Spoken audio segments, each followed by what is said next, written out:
At 62, I stood in a banquet hall filled with applause. My name was engraved on a crystal plaque, the CEO emeritus of one of the largest pharmaceutical firms in the country. Flashbulbs popped. Colleagues lined up to shake my hand. I had built an empire from scratch. I had everything, except the people who mattered most. Then my son stepped onto the stage. He adjusted the mic, smiled, and said calmly, "This man was a great boss." Polite laughter, proud glances from the board. "But," he added, "he wasn't a great father." The room froze. My hand tightened around my whiskey glass. I tried to laugh it off, but no one else did. I searched his face for irony. There was none. In that moment, the weight of 3 decades crashed down on me. I could recite quarterly growth rates from memory.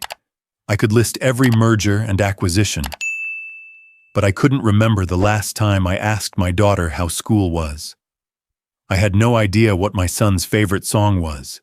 I had missed birthdays, concerts, heartbreaks, replaced them with deadlines and deal closings. And now, my own son had become the one delivering my final performance review. And I had failed it. But this isn't a story about failure. It's a story about what happened next.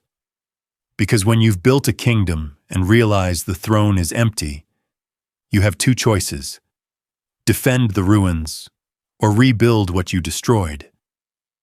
If you've ever wondered what it costs to chase success without looking back, keep watching. This might be the story that saves your family before it's too late. My name is Richard Evans.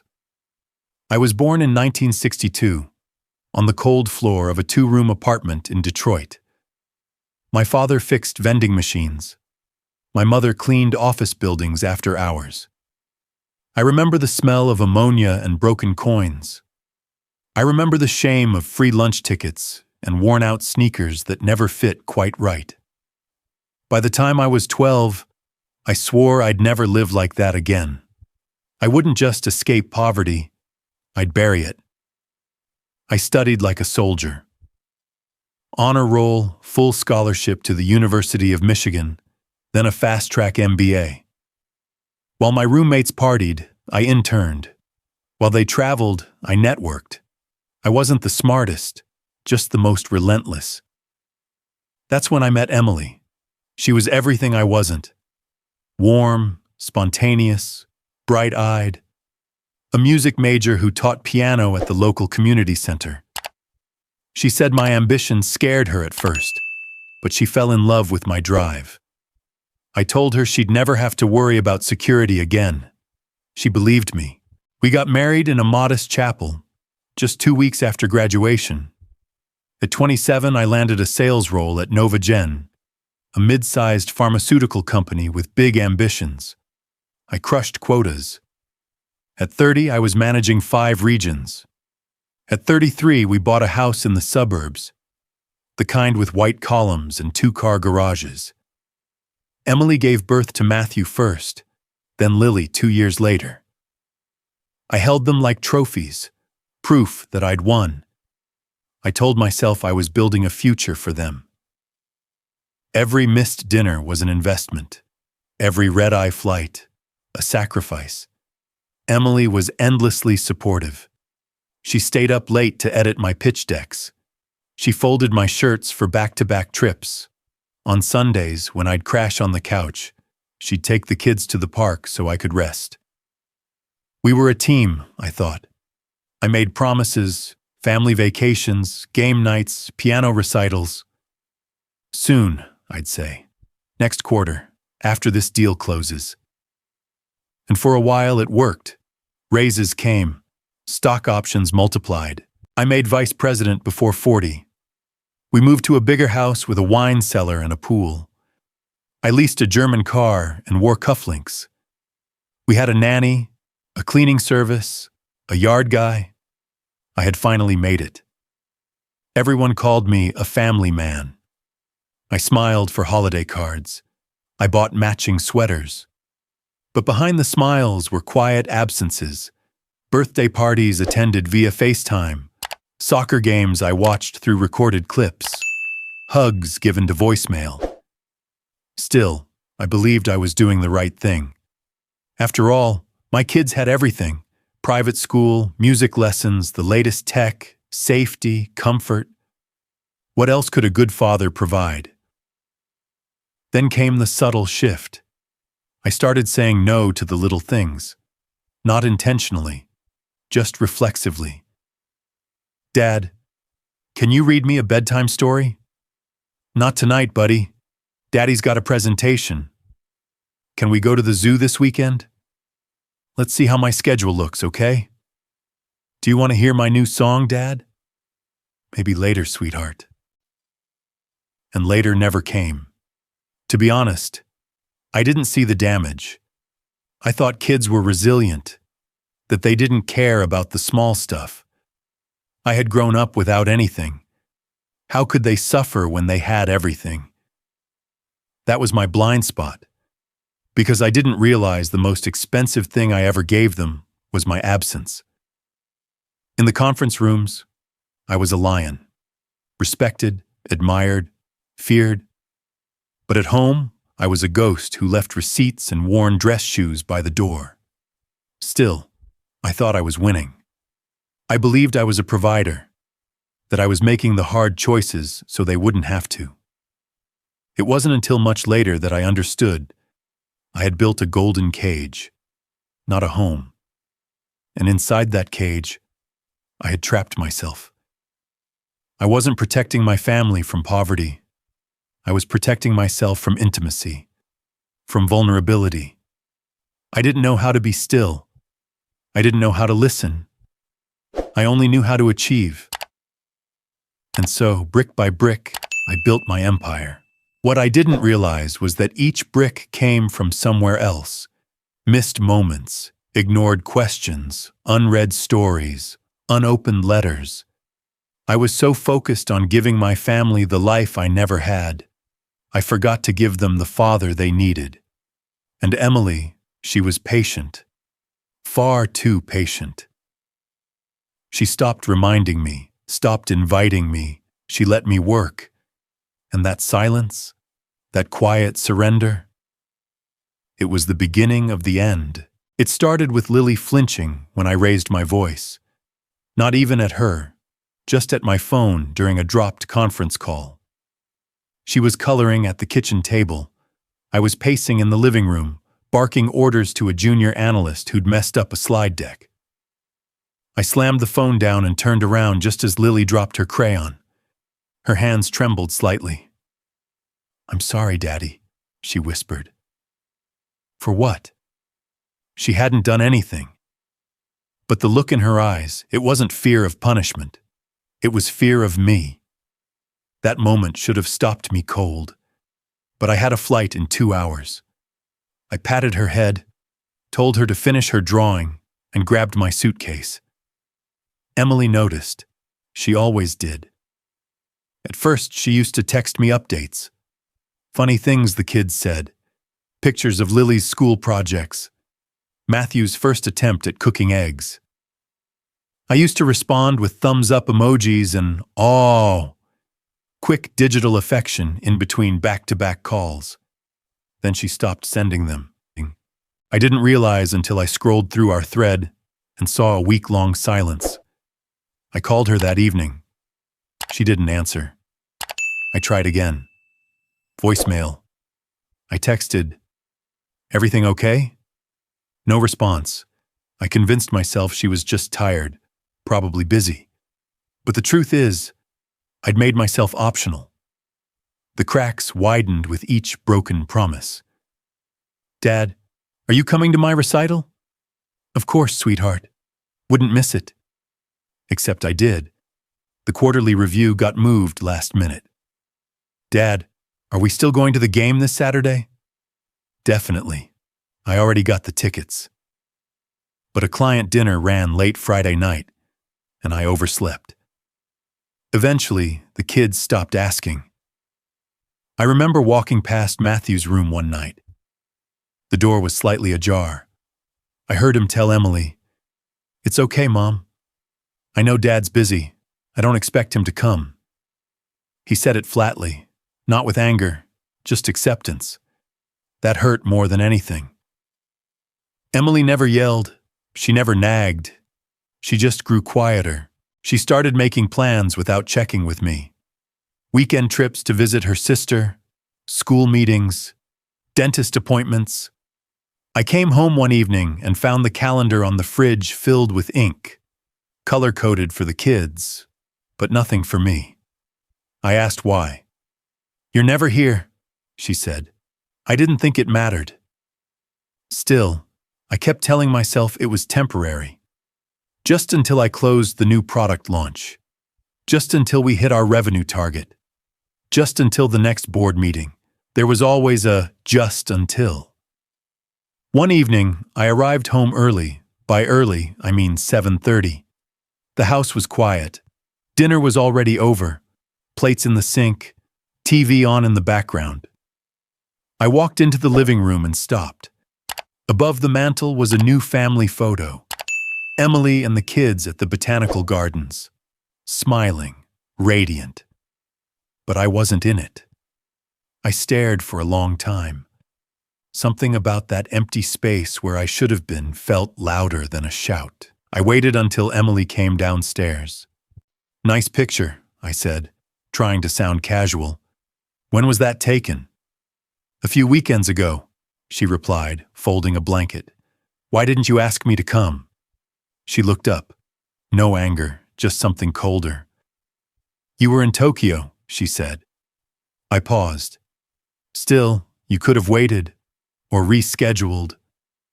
She gave a half shrug. "I didn't want to cancel. The kids were free, the weather was good." I nodded slowly, then asked, "Why didn't you Photoshop me in or something?" I tried to chuckle. Her response landed like a punch. "No one thought to," she said. "You're never there." I didn't argue, because she was right. That night I lay awake while she slept next to me, facing the other direction. I listened to the soft hum of the dishwasher downstairs. I stared at the ceiling and wondered how a house so full of people could feel so empty. Not once did it occur to me that I was the one who'd made it that way. I wasn't the villain in my own story. Not yet. I thought I was sacrificing for the greater good. I thought missing the little things wouldn't matter. That they'd understand. That someday they'd look back and appreciate what I did for them. But what I didn't realize was that they weren't asking for grand gestures or luxurious things. They just wanted me, not the provider, not the problem solver, not the boss. Me. And I had no idea how to be that man anymore. It was subtle at first. A change in rhythm, in tone, in timing. I'd walk into the kitchen on a Saturday morning and find breakfast already done, the plates in the sink, the coffee pot empty, the kids laughing about something I hadn't seen, Emily wiping the counter while humming a tune I didn't recognize. Did I miss something? I'd ask. Matthew would glance up, shrug, and say, "Not really." Lily wouldn't even look away from her phone. Emily would smile politely and move on to folding laundry or packing a bag. No one was cold. No one was cruel. But I had become a visitor in my own home. They didn't need me anymore. The realization didn't hit like a bomb. It seeped in like fog. Lily no longer came into my study to show me her drawings. Matthew didn't ask for help with homework. Emily stopped checking in when I landed after business trips. She used to ask how the meetings went. Now she didn't even ask where I'd been. One night, I came home to find all three of them playing Monopoly at the dining table. They were laughing, genuinely laughing. I stood in the doorway for a moment, waiting for someone to notice me. They didn't. I cleared my throat. "Oh, hey, Dad," Matthew said, moving a piece on the board. "Want to join?" It felt more like an obligation than an invitation. "I'll just watch," I replied, forcing a smile. They didn't ask again. That was when I realized my presence had become disruptive, not in a dramatic, angry way, but like a dropped spoon during a quiet dinner. Just enough to pause the moment, not enough to warrant attention. Emily and I stopped sharing a bed regularly. She claimed I snored too much. I started sleeping in the guest room more often. Neither of us brought it up. We didn't fight. We didn't cry. We simply faded. I tried to re-engage. I bought tickets to a Broadway show for just the two of us. Emily said she had a book club meeting that night. I offered to reschedule. She didn't respond. When I suggested a weekend getaway, she smiled faintly. Let's talk about it when your calendar opens up.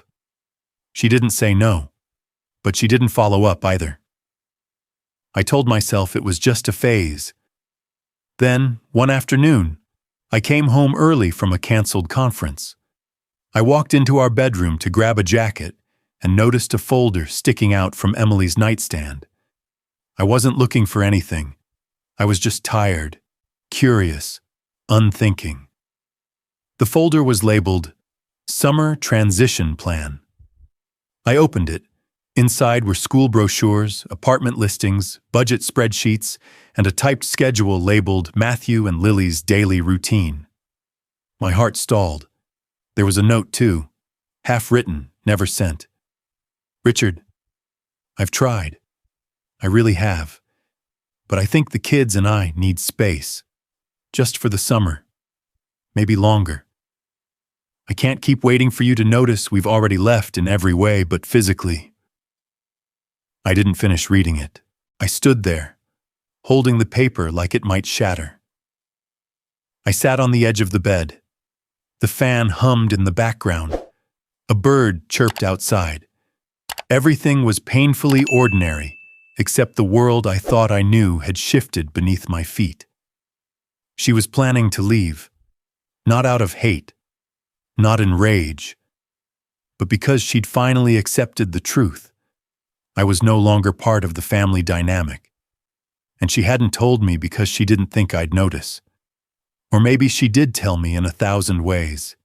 In the silences, in the dinners without me, in the absence of eye contact. Maybe I just wasn't listening. I heard footsteps outside the room. I quickly slipped the papers back, shut the drawer. That evening, I sat at dinner with them. Chicken and rice. The conversation flowed around me. School updates, summer activities, inside jokes. I laughed when they laughed, nodded when they spoke.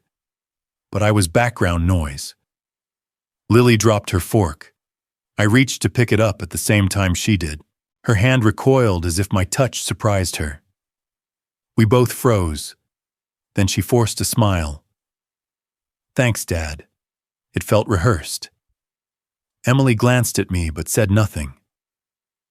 After dinner, I cleared the table, trying to make myself useful. Emily had already loaded the dishwasher. Matthew had disappeared to his room. Lily was upstairs, FaceTiming a friend. I walked outside onto the porch, stared into the dark. The truth was impossible to ignore now. They were functioning perfectly, without me. I had become irrelevant to the life I once swore to build. And worse, they seemed happier. Matthew had always been the quiet one, thoughtful, precise, a boy who listened more than he spoke. So when he texted me one Thursday afternoon with, "Dad, I finished my song. Can I play it for you tonight?" I knew it mattered. I was already scheduled for a dinner with the incoming CEO of a rival firm, a chess game over wine and steak, full of veiled offers and corporate half-truths. But I texted back, "Of course, buddy, can't wait. Be home by 9. He replied with a smiley face. But at 9:15 I was still sipping whiskey and laughing at a joke I didn't find funny. The restaurant was dimly lit, expensive, the kind of place where egos dined. My phone buzzed once. Matthew. I ignored it. Then again, Still ignored. Then nothing. By 10:30, I was in my car, slightly buzzed, exhausted, half-heartedly composing an apology text. Sorry, dinner ran late. Tomorrow? I sent it. No reply. When I got home, the house was dark. I peeked into Matthew's room. He was asleep, or pretending to be. His keyboard was still powered on. A notebook lay open on the floor. I picked it up. Lyrics. Raw, vulnerable.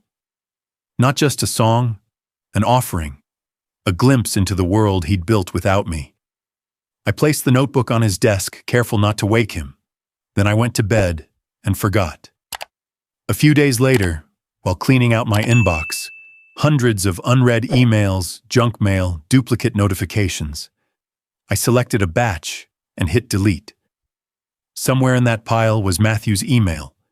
He had recorded the song, attached the file, wrote, "Since you missed it, I wanted you to hear it anyway. Let me know what you think." But I never saw it. I never replied, and he never asked about it again. Emily found out first. One morning, I was drinking coffee when she came downstairs holding her phone. She placed it on the counter. "Did you ever listen to Matthew's song?" I blinked. "Which one?" She tilted her head. "The one he emailed you Thursday night." I paused, thinking. I don't think I got it. She stared at me. "You deleted it." My stomach dropped. "Wait, what? Are you sure?" "He showed me the sent message," she said quietly. "He waited until midnight. He was so proud." I set my coffee down, suddenly nauseous. "I'll ask him to resend it." Emily shook her head. "Don't." "Why not?" "Because he already decided you didn't care enough the first time." The silence that followed felt like cement. She turned away, but before walking off, she said, "That was his last try, Richard." I stood there for a long time, trying to convince myself it wasn't that serious, that teenagers overreact, that it wasn't personal, but it was. That song was a bridge, and I'd torched it. I tried to make it up to him. That weekend, I bought concert tickets, his favorite band, front row. I handed them to him at breakfast, hoping for a flicker of excitement. He took the envelope, opened it, stared. "Cool," he said flatly. "Thanks." "No big reaction?" I asked, forcing a chuckle. He looked up. "Is this because of the song?" "No." I started, then stopped. "I just thought you'd like it." He nodded slowly. "Thanks," he repeated, then walked away. Later, I overheard him on the phone with a friend. "Yeah, I got the tickets. No, I don't think I'll go. He probably won't show up anyway." It stung because it was true. The recital I missed, the baseball game, the school play, the late-night talks that never happened. They weren't isolated events. They were bricks in a wall I'd helped him build, one layer at a time. Emily said nothing about the tickets. She had reached a place beyond confrontation. She didn't nag. She didn't plead. She simply hoped less. One evening, I found her sitting on the back porch, sipping tea, watching the trees sway. I sat beside her. "Did you always know?" I asked. "Know what?" "That I was failing them." She didn't look at me. "I knew you were absent. I just didn't know how permanent it would be." "I'm trying." "I know," she said softly. "But you always try after the moment's passed." I wanted to argue. I wanted to defend myself. But I didn't have the right words. Or maybe I just didn't have the right anymore. So I sat in silence, watching the wind move through leaves that didn't care if I was there or not. Later that night, I checked Matthew's email thread, hoping, desperately, that maybe it hadn't been deleted. Nothing. Just an empty inbox and an echo in my chest. the kind of echo that only comes after a door has quietly closed behind you.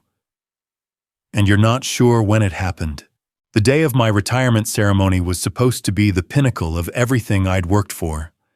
A grand celebration of 35 years in the pharmaceutical industry. The hotel ballroom was draped in navy and gold, lights twinkling like stars, and the hum of anticipation thick in the air.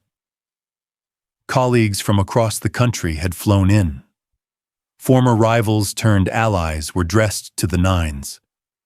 The board chairman gave a glowing introduction, highlighting every milestone, every acquisition, every strategic win I had masterminded.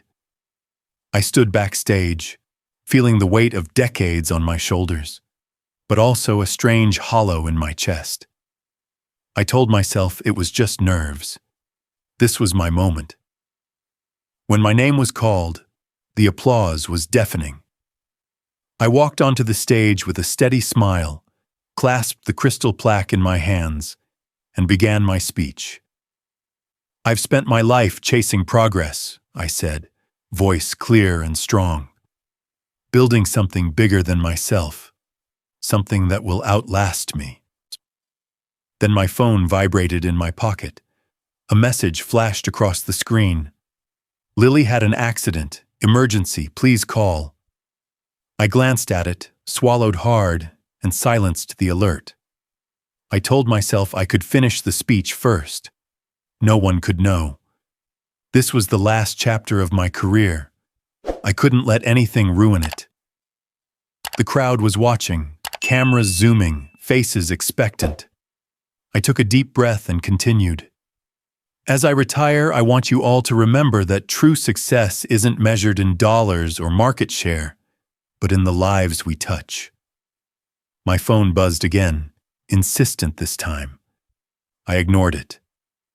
After my speech, as I stepped off the stage, the same message blinked at me again. I called Emily. Her voice trembled. "Lily was hit by a car outside school. They're taking her to the hospital." I was numb. I rushed out, my steps frantic through the hotel corridors, my heart pounding louder than my footsteps. When I arrived at the hospital, a crowd of doctors and nurses filled the waiting room.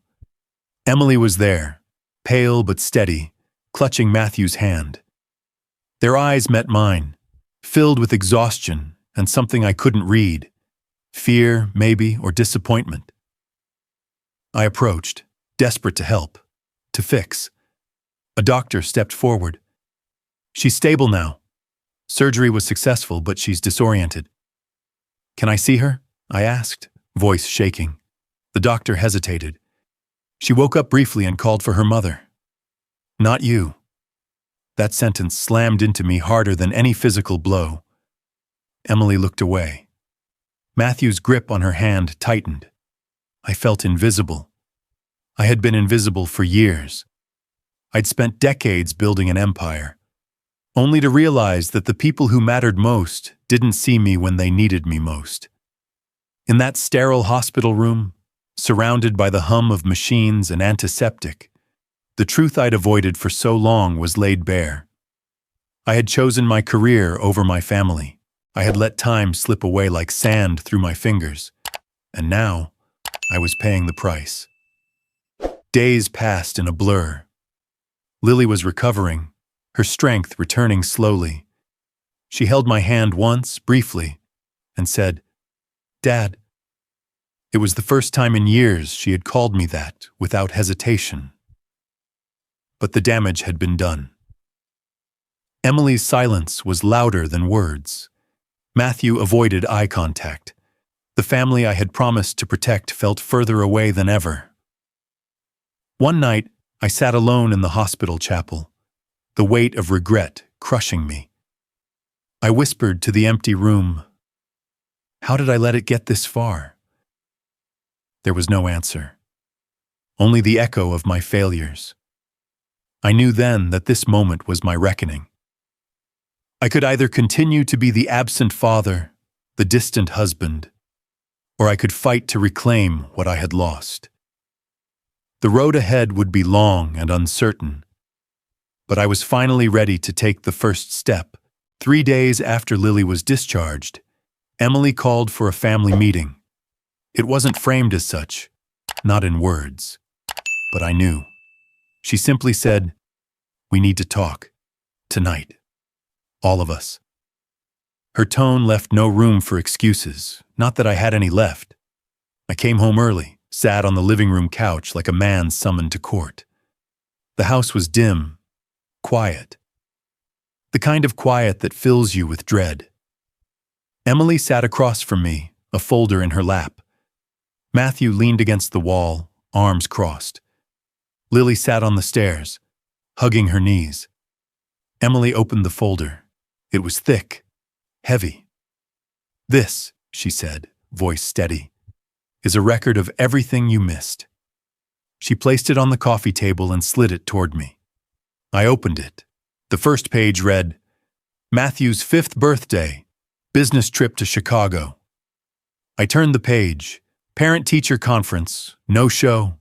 Emily's father's funeral, sent flowers, didn't attend.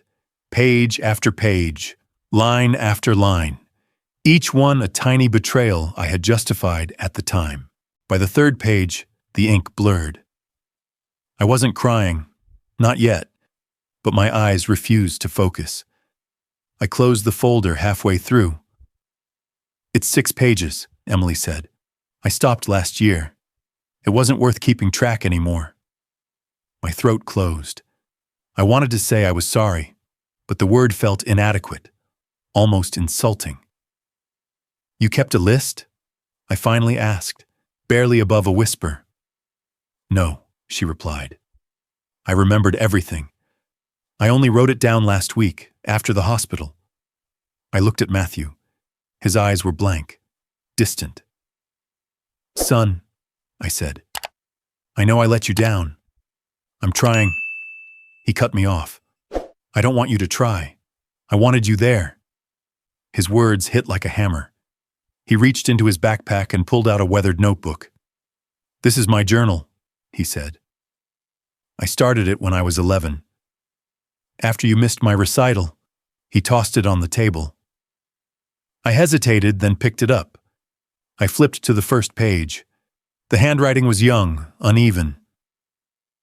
"Dad said he'd come today. I practiced all week. Mom said maybe he got stuck at work. I don't know why that makes it feel worse."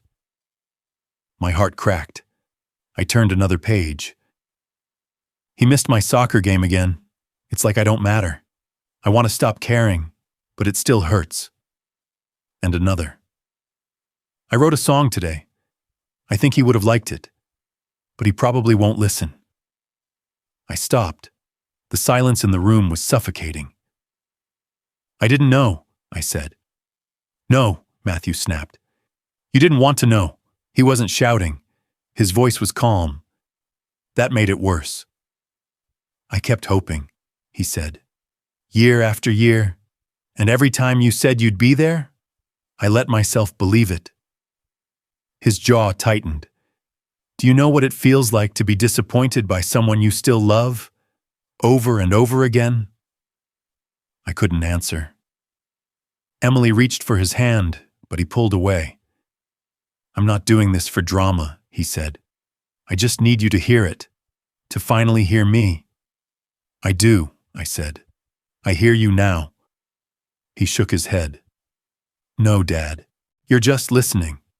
Hearing takes time. You have to prove it." Then he stood and walked out. The door to his room clicked shut a moment later.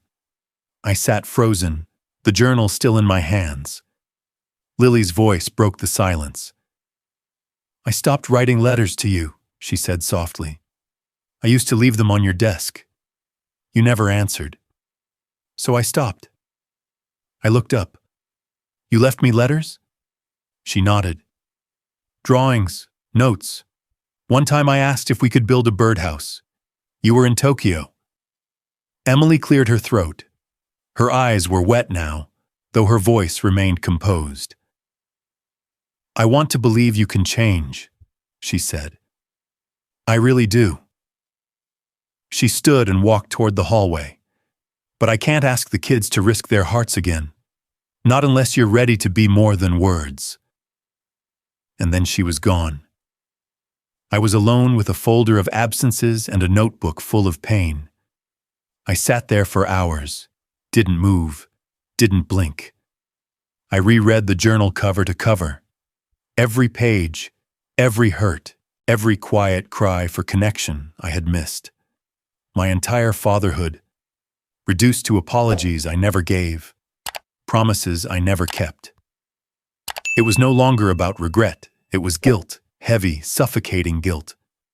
For the first time, I wasn't just sorry I had missed their lives. I was ashamed. Ashamed I had convinced myself it was for their good. Ashamed I had built a life that impressed strangers and alienated my own family.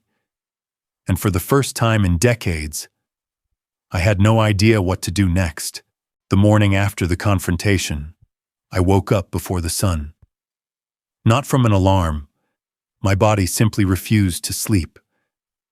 The house was silent, the kind of silence that felt earned, not natural.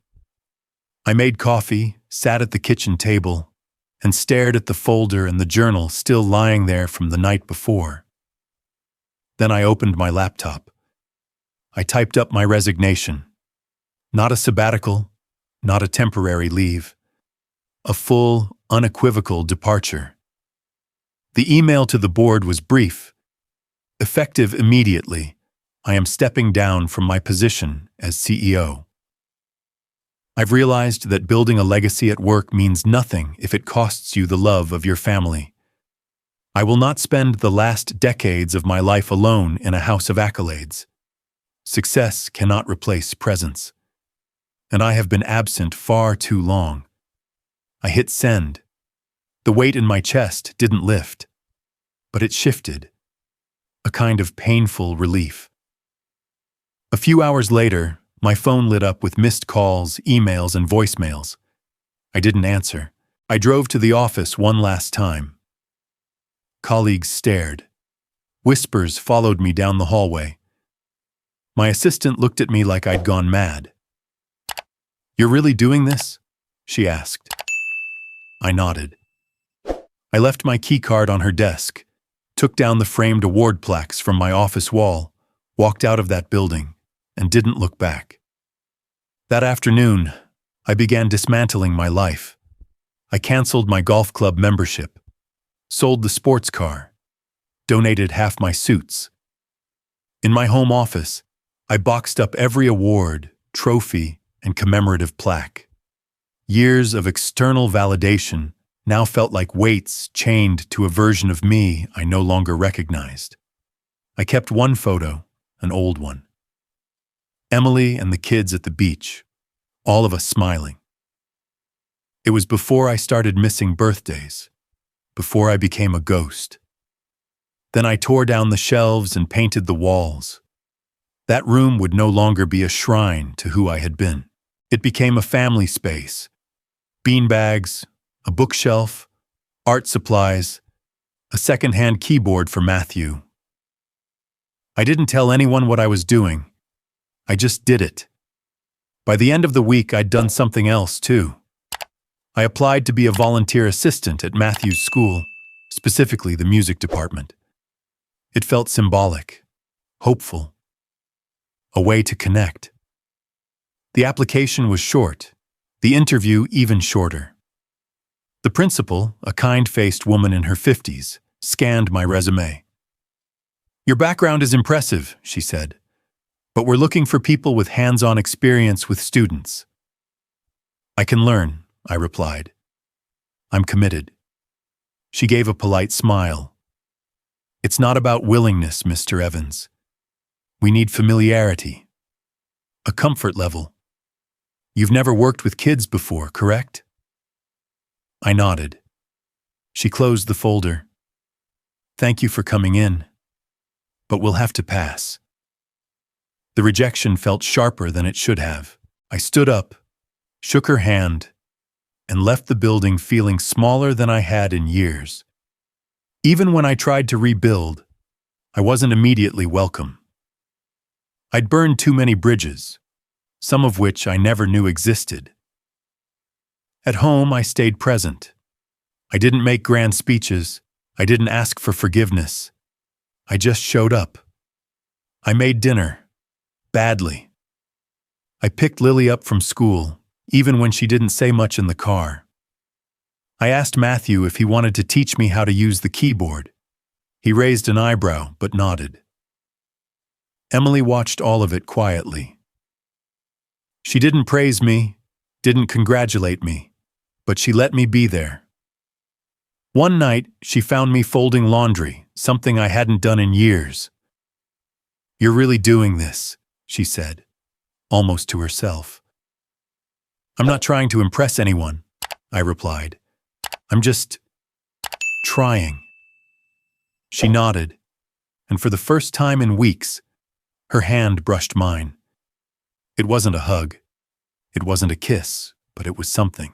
The hardest part wasn't the financial shift or the loss of status. It was the slowness of rebuilding, the waiting, the patience required to prove I wasn't slipping into a temporary phase before returning to my old self. I had to relearn how to live in this house, not as a provider, but as a father, a husband, a man. And still, some nights were hard. Like when I saw Matthew on the porch with his headphones on, staring into the distance. I brought him a soda, sat beside him, said nothing. After a while, he looked at me. "Why now?" he asked. I didn't pretend to misunderstand. "Because I finally listened," I said, "and I didn't like what I heard." He didn't respond, but he didn't leave either. We sat in silence as the sun went down, the kind of silence that no longer felt like distance, but possibility. The first week after I resigned, the house felt colder, not from the weather, but from the temperature of silence. Emily barely spoke, not out of anger, but indifference. 2 weeks passed without more than surface-level exchanges. "Lily's dentist is at 4. We're out of eggs. The garbage goes out tonight." Her words came as announcements, not invitations to conversation. I tried not to push. I had done that enough. Mealtimes were the worst. Lily started eating upstairs. Matthew would come to the table, plate in hand, only to say, "I'm not that hungry," before disappearing to his room. That left me and Emily, two people who once couldn't stop talking, now unsure where to begin. I cleaned. I cooked. I drove the kids to school. I made awkward small talk with other parents at pickup. I waited. Then one Friday evening, I came home from the grocery store to find an envelope on my pillow. No name, no message. Just a flash drive inside. I plugged it into my laptop. It was a music file, piano and vocals. A young male voice, unpolished but raw. The lyrics hit like a wave. "If you ever cared, you never showed it. If you ever loved, I never knew. You gave the world your presence and left me with the view." My chest tightened. Matthew. It was a beautiful, aching piece. Honest. Bleeding. I sat in the dark and listened to it twice. Then I walked down the hall and knocked on his door. He opened it, one earbud in, face unreadable. "I listened," I said, holding up the flash drive. "It's incredible." He didn't smile. "You don't remember it, do you?" I blinked. "What do you mean?" "I sent you that song 2 years ago." I opened my mouth, closed it again. "I waited that night. You never said anything. I thought maybe the file didn't work, or you got busy. But now, here we are, and you still didn't recognize it." I felt like the floor dropped beneath me. "I'm sorry," I said. "I must have deleted it." He held up a hand. "It's not about the deletion. It's that it meant everything to me and you didn't notice." My stomach twisted. "I'm trying to do better now," I said. "I know," he said, "but this is what you're up against. You can't expect a clean slate. We don't forget just because you're home for dinner now." He closed the door gently. Not slammed, just enough to say, "We're not there yet." That night I sat on the couch alone. Emily passed behind me, paused, then continued up the stairs. This was the hardest part. Not the quitting, not the sacrifice. It was the stillness afterward. The waiting for trust to catch up to action. And it made sense. I had taught them not to depend on me. Every dinner skipped, every voicemail left unanswered, every next time that never came. They had adapted. Now I was asking them to undo years of self-preservation just because I had changed. The next day, I tried again. I made pancakes from scratch, Lily's favorite, with strawberries on the side. I called her down gently. No pressure. She came, looked at the plate, looked at me, then quietly said, "Thanks," and took them back to her room. Progress, barely, but something. Later that afternoon, I asked Matthew if he'd show me how to record music properly, equipment, software, the basics. He narrowed his eyes. "You want to learn?" "I want to understand what matters to you," I replied. He didn't answer, just handed me his spare headphones. "Start by listening." We sat together, not speaking, while he played through his latest drafts. I didn't critique, I didn't advise, I just listened. After a few tracks, he said, "This is what I always wanted." I looked at him. "For me to listen?" "No," he said, "for you to want to." That night, Emily joined me in the living room. "I heard the music," she said. "From Matthew?" She nodded. "I used to listen through the door while he recorded. That song you didn't recognize, it crushed him. He rewrote it 3 times, trying to figure out if it was his fault." "I didn't know," I whispered. "I know," she replied. "That's the problem." We sat in silence for a while. Then she said, "You're doing the right things now, but they don't owe you instant healing. Neither do I. I'm not asking for that." "Good," she said, "because love without trust is like a bridge with no foundation. It collapses under weight." I nodded. "I'll keep showing up," I said. "Then we'll see," she replied. And that was enough, for now. It started with a question. Simple, small, fragile.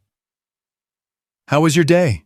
I asked Lily one afternoon as she came through the front door, her backpack half-zipped, earbuds still in. She looked at me like she wasn't sure I was speaking to her. Or maybe like she wasn't sure I was really expecting an answer. She hesitated, pulling one earbud out. "It was okay," she said. Then, after a pause, "I got a B on my science quiz." I smiled. "That's great." She blinked, surprised. "Even though it's not an A?" I shook my head. "It's not about the grade. It's about the effort." She didn't respond, but there was the faintest flicker of something on her face. Relief, maybe. Or curiosity. I didn't push. I just nodded and went back to stirring the spaghetti sauce. That night at dinner, she stayed at the table 5 minutes longer than usual. Progress doesn't knock. It seeps. A few days later, I found Matthew in the garage, tinkering with his bike. "Want some help?" I asked, half expecting him to shrug me off.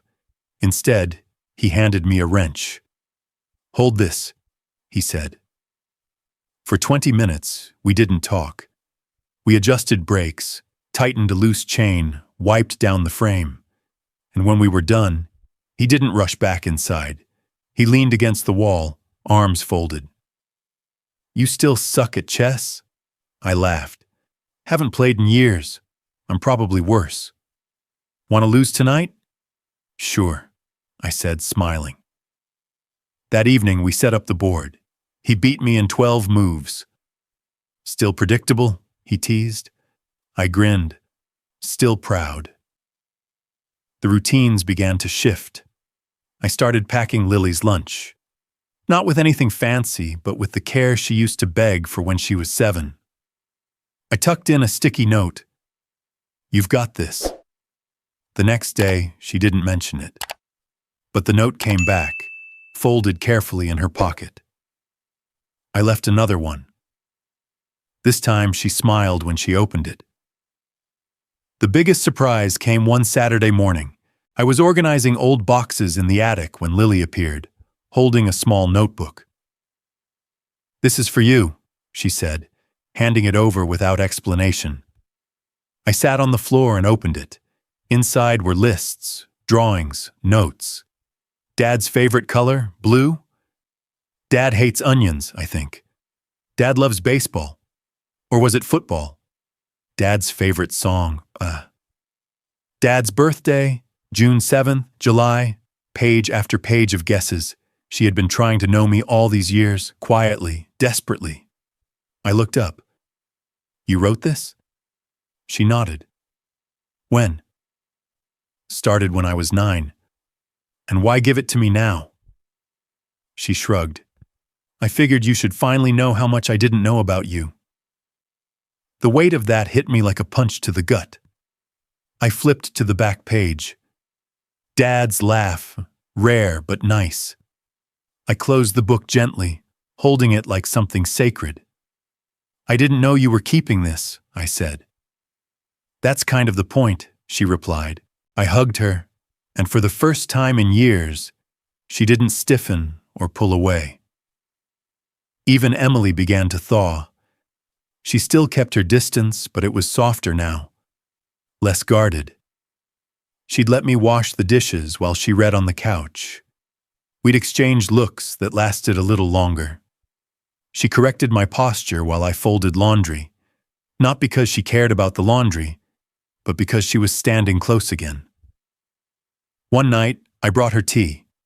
She looked up, surprised. "Mint," I said. "Your favorite." "You remembered?" "I asked Matthew," I admitted. He rolled his eyes but confirmed. She smiled, genuinely. "Thanks." Trust doesn't come back in a grand gesture. It comes in glances, shared chores, cups of tea, sticky notes, and quiet questions at the end of long days. "Need anything?" "No, but thanks for asking." That's how we rebuilt. And then one night, Matthew knocked on my door. "Game?" he asked. I reached for the chessboard. "No," he said. "Music." He led me to the living room, handed me a second set of headphones. "I want you to hear something I'm working on. But this time, really hear it." He hit play. The chords were simple, haunting. His voice cracked a little on the second verse, but it was beautiful. And when it ended, I didn't say anything. I just let the silence hang. Then I said, "It made me feel something I haven't felt in a long time." Matthew nodded. "That's how I know you're actually listening." I wasn't the man I used to be. And maybe that was the best thing that ever happened to me. I didn't expect a birthday celebration. In fact, I'd told them not to bother. After all, how many times had I missed theirs? But when I came downstairs that morning, the smell of cinnamon and something sweet filled the air. Lily had made French toast, slightly burnt, but proud. Matthew stood by the counter holding a small box with a crooked bow on top. Emily leaned against the kitchen doorway, arms crossed, smiling, not out of obligation, but something deeper, something warm. "Happy birthday, Dad," Lily said. Matthew tossed me the box. "Don't expect much. We went practical." I opened it to find a new wallet, simple, leather, with my initials pressed into the corner. "It's empty," I joked. "Not for long," Matthew said. "We figured you'd need something to carry when you start using your library card more than a corporate Amex." I laughed. So did they. We had breakfast together, for the first time in years on my birthday. No one rushed. No phones buzzed. No one had anywhere else they'd rather be. It was the first time I felt included. Later that afternoon, Emily pulled out a map. "I've been thinking," she said. "We always talked about taking the kids camping, but we never did." I nodded. "You mentioned Utah once." "Bryce Canyon," she said. "I used to dream about it." Lily perked up. "Can we really go?" "I'll handle the logistics," I said without hesitation. "No business trips, no conflicts." Matthew raised an eyebrow. "No phones?" "No phones," I promised. "Who are you, and what have you done with our father?" he asked, grinning. I laughed again, but this time there was no discomfort in their teasing. We were laughing together, not at each other, but as a unit. That night, we started planning. Tents, trail routes, what snacks to bring. Lily insisted on marshmallows. Matthew requested a portable speaker for music.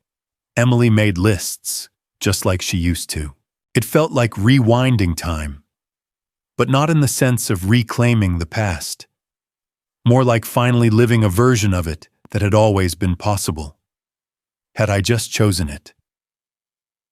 A week before the trip, Emily and I sat out on the porch.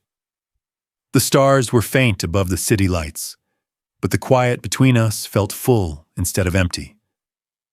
She held a mug of tea. I offered her a refill. She shook her head. Then she said, "Can I tell you something hard?" I nodded. "Always." She exhaled. "During the years when you were gone so often, I met someone." My stomach tensed. She kept her gaze forward. "It wasn't physical," she continued quickly. "It never became anything. We never crossed a line, but it was emotional. It felt like I had someone who saw me." I didn't speak. Not because I was angry. I wasn't. I was heartbroken. But not at her. At myself. "I was so lonely, Richard," she whispered. "I needed connection. And you were gone. Even when you were home, you weren't really there." "I know," I said softly. He never pushed. He respected the line. Eventually, I stopped answering his calls. I realized I still loved you, even if I hated who you'd become. A tear ran down her cheek. "I never told you because I knew it would either destroy you or make you fight. And I didn't want you to fight because you were scared. I wanted you to fight because you wanted to come back." I reached out, took her hand. "I'm glad you waited for me," I said. "Even when I didn't deserve it." "You didn't," she said plainly. "But people can change. And you did." She leaned her head against my shoulder. For the first time in years, we watched the night in silence. Not because we had nothing to say, but because we no longer needed words to say everything. The trip to Utah was more than a vacation. It was a baptism. We drove in one car, cramped, full of snacks and mismatched pillows. We played music. We argued over playlists. We stopped for gas station coffee and took goofy photos on roadside lookouts. At the campsite, we struggled with the tent poles, laughed at our incompetence, and roasted marshmallows until they caught fire. Lily taught me a TikTok dance. I failed spectacularly. Matthew caught it on video. Emily threatened to post it. That night, under the stars of Bryce Canyon with no Wi-Fi, no work obligations, no clocks ticking down meetings, I held Emily's hand and listened to my children breathe in their sleep.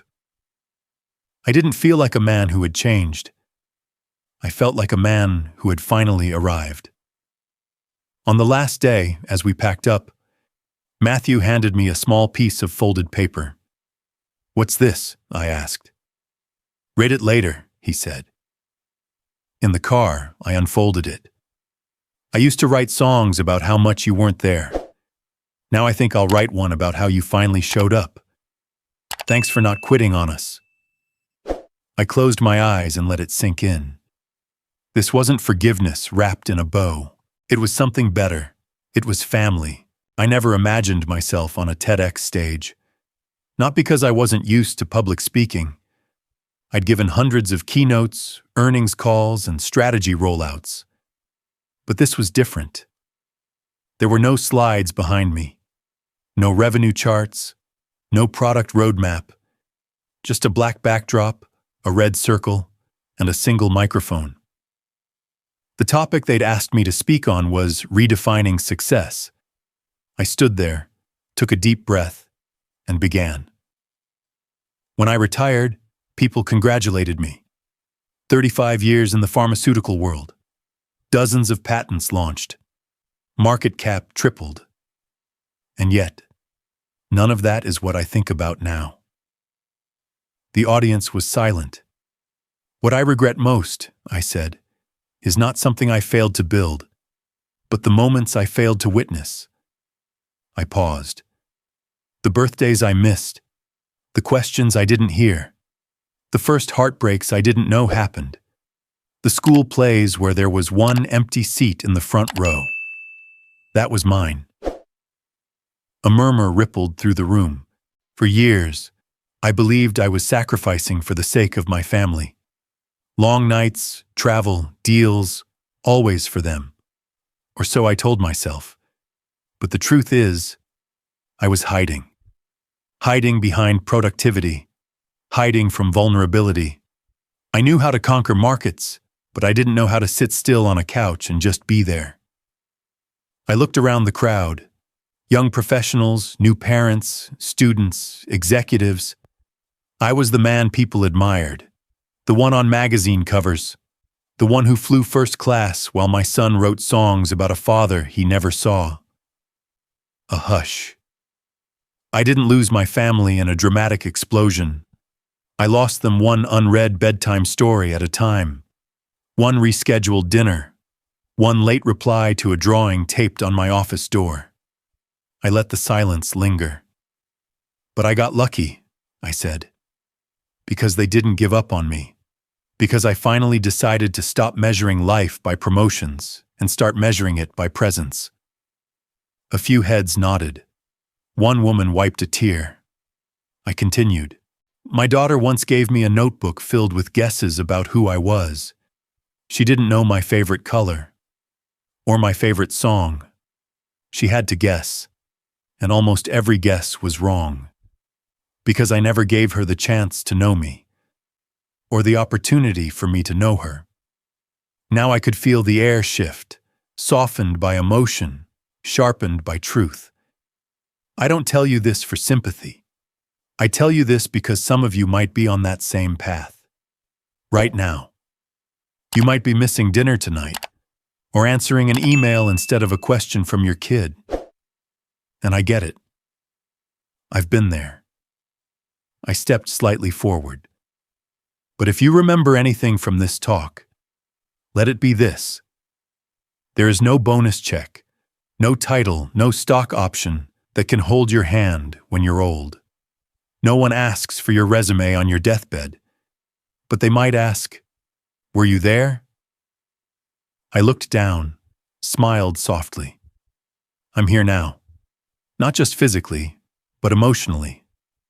I know my daughter's favorite song. I lose to my son in chess once a week. My wife and I are planning our second road trip in a year. A few chuckles broke through. I used to believe success was what I left behind in the boardroom. But it's not. It's what I leave behind at the dinner table around the campfire. In the quiet way, my son hands me a piece of music and says, "I wrote this thinking of you." I closed my talk the way I opened it. My greatest regret isn't what I didn't build. It's what I didn't witness. And my greatest redemption is knowing there's still time to show up. Applause rose, not thunderous, not performative, just honest, deep, like people had been waiting to exhale. After that talk, things shifted. People emailed me, young fathers, CEOs, single moms. They told me they canceled meetings to go to school recitals. They left work early to ask their kids about their day. One woman told me she stopped checking her phone at the dinner table and started learning what made her daughter laugh. I didn't offer solutions. I offered reflection. And in doing so, I became something I never thought I'd be. A mentor. Not in business, but in presence. I started a small group, a circle of men who'd all spent too long defining themselves by their job titles. We met on Saturdays. We talked, not about mergers or forecasts, but about forgiveness, reconnection, learning to cook again, remembering how to listen. One man said, "I didn't even know my son played guitar." Another whispered, "My daughter stopped hugging me when she turned 12. I thought it was puberty. Now I think it was pain." We weren't fixing each other, just holding space. Emily came to one of my talks once, sat quietly in the back. Afterward, she waited for the crowd to clear before joining me on stage. "You mean every word?" she asked. "Every single one." She nodded. "Then say it at home just as often." "I will," I promised, and I did. One evening, Lily sat beside me on the porch. We watched the sky shift into oranges and violets. "Do you still regret it?" she asked. "Every day." "But you're different now." "I know, but regret and redemption can live together. One reminds me, the other drives me." She nodded. "I like that." Matthew joined us a moment later, earbuds in, handing me one. "Listen to this." "Always," I said. I pressed it in and leaned back, letting the music take me somewhere I used to be absent from, but where now, finally, I belonged. The morning of Matthew's wedding, I stood at the edge of the mirror in my suit, adjusting the tie that never quite sat straight. It had been years since I wore a tuxedo.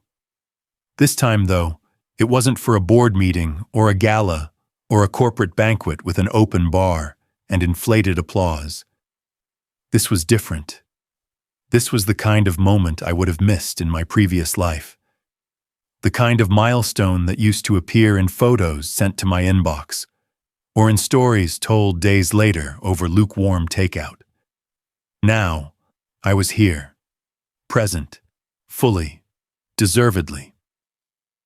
When I stepped into the groom's suite, Matthew was pacing, half nervous, half excited. He looked up and gave me a grin that reminded me of when he was 7 and had just tied his shoes for the first time.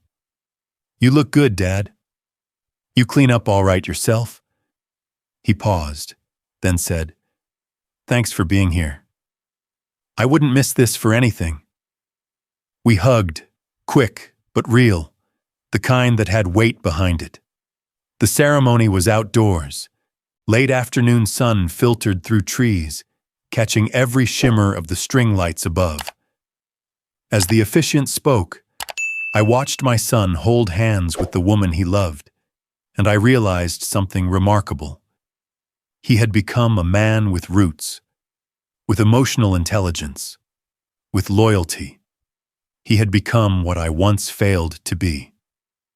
At the reception, champagne flutes clinked and laughter bounced between tables. Emily looked radiant across from me. Lily stood near the DJ booth, already lining up a playlist. Then Matthew took the mic. He cleared his throat and looked out across the crowd, then directly at me. "I want to say something about my father." The room hushed. "Growing up, my dad wasn't always around," he said honestly. "He was busy, building things, leading people, chasing goals I didn't understand back then, and for a long time I resented that." A ripple of recognition moved through the guests.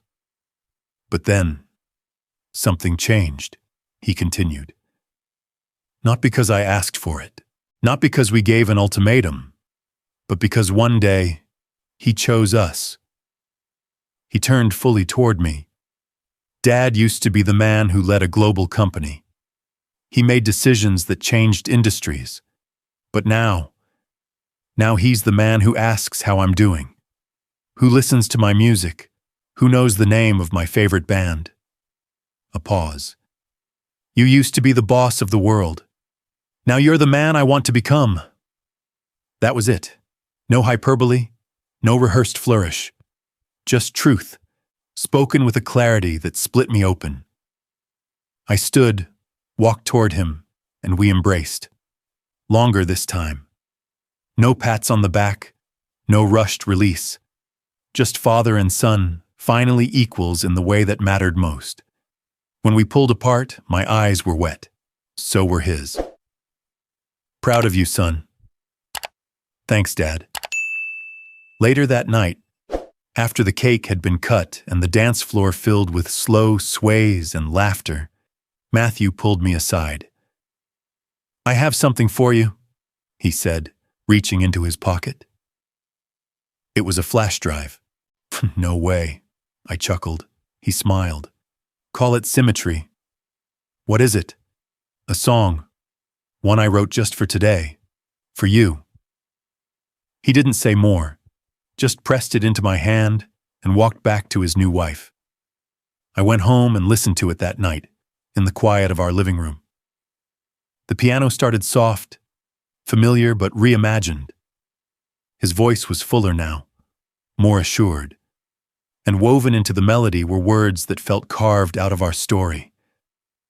You were gone, but not forever. I was quiet, but still waiting. Now you're here and I'm whole again.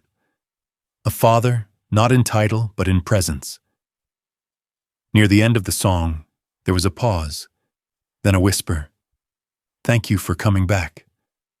I sat there in the dark, holding the headphones against my ears, tears streaming silently down my cheeks. It was more than music. It was a legacy. Not one built from strategy decks or equity portfolios, but from presence, vulnerability, and repair. Since that day, I've watched Lily grow into her own brilliance. She shares her art with me now. Sketches, songs, sometimes sarcasm, always love. Emily and I go on walks each evening. No agenda, just steps shared and stories traded. We speak of the past without bitterness. We dream of the future with clarity. And me? I mentor fathers. Not with sermons, but with scars. I speak not from perfection, but from a past that nearly cost me everything. People often ask, was it worth it walking away from the top? And I always say the same thing. Everything I built at work was replaceable. Everything I almost lost at home was not. The ripple effect of love is quiet, but it endures. It echoes in late-night talks, in campfire laughter, in flash drives tucked into jacket pockets. It lives in the whispered truth of a son who once felt invisible and one day decided to forgive.